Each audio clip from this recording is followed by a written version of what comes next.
Itu kita kena faham. Kalau ikut mazhab kita Imam Syafi'i, orang yang tak semayang dia tak jadi kafir lagi. Dia hanya dikira sebagai orang yang fasik. Walaupun ada pandangan imam yang lain kata kafir, tapi pandangan imam kita Imam Syafi'i, mazhab kita, kata orang yang meninggalkan solat fardu, maka dia belum lagi menjadi kafir. Walaupun dia menghampiri kafir, tapi belum lagi menjadi kafir. Kerana berat nak menghukumkan seseorang itu kafir. Tak bermudah-mudah. Bukan senang-senang sikit kafir, sikit kafir. Tak, belum. Bukan senang. Tetapi disebut sebagai golongan yang fasik berdosa. Sekiranya dia tak semayang tadi, bila ditanya, awak hang tak semayang? Dia jawab, aku tak semayang. Bukan apa Ustaz, malas Ustaz dia kata diri dia malas nak semayang. Malas dosa. Tapi kalau dia jawab, alah, semayang ke tak semayang ke sama je, kan ada faedah pun semayang ni. Nampak? Kalau kata gitu, itu menghina. Itu namanya menghina. Dan memperendahkan hukum. Hukum yang wajib dia kata macam tak wajib. Maknanya buat ke tak buat tak ada apa-apa, sama je.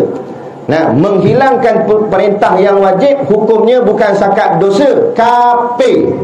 Ini boleh jadi kafir.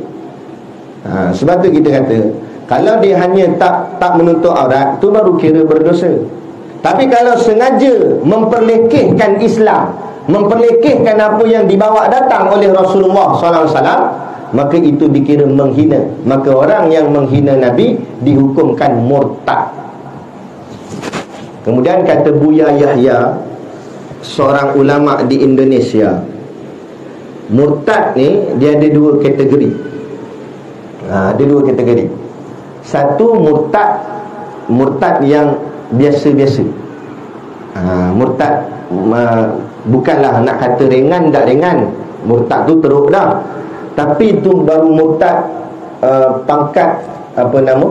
Lance Corporal. Macam tu lah. Tapi dia ada satu lagi murtad yang lagi berat. Murtad yang biasa-biasa ni sekadar dia kata, contoh. Dia kata saya tak percaya Muhammad tu Rasulullah. Dia kata begitu, terkeluar dia daripada Islam dan jadi murtad ni. Ni murtad dikira murtad biasa. Maka kita perlu suruh dia bertaubat, dan sekiranya dia bertaubat kembali memeluk Islam dan sebagainya, dan dia minta ampun pada Allah sebagainya, selesai masalah. Adapun murtad golongan yang kedua, murtad yang paling berat, iaitu dia bukan hanya memperkatakan dia tak percaya pada agama, malah dia mempersenda agama. Yang ni murtad yang berat.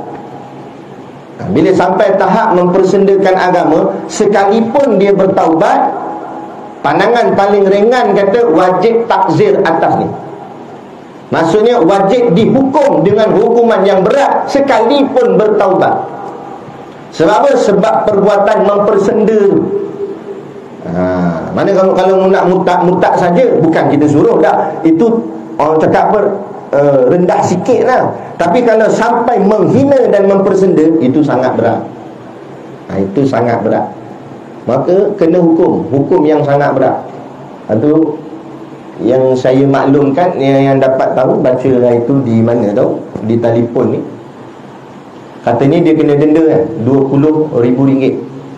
Lepas tu kena lapor balai polis Brickfield tiap-tiap bulan. Lepas tu tak boleh keluar negara. Lepas tu tak boleh tulis apa-apa di media. Tak boleh keluar apa-apa statement.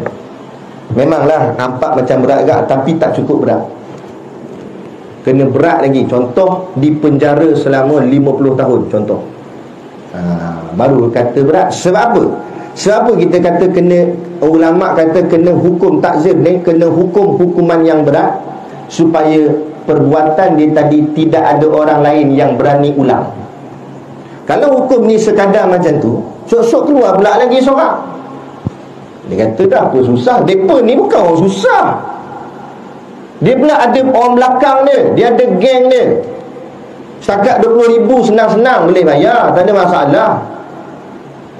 Setakat pergi balai lapor diri, bukan benda-benda masalah sangat. Setakat tak boleh keluar negara, bukan masalah sangat. Itu tak berat mana. Patut dipenjara dia.